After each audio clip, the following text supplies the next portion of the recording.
For this activity, you're going to set up with your back flat to the wall, feet about 7 to 10 inches away.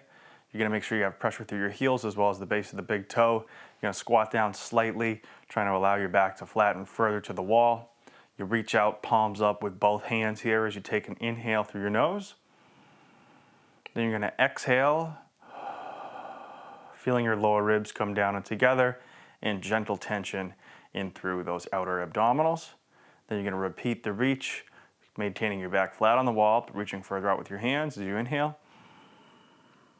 And then you're going to exhale once again,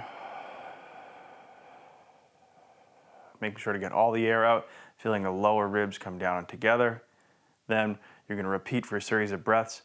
When you're done, you're going to push down through your heels and slide back up the wall with your back flat.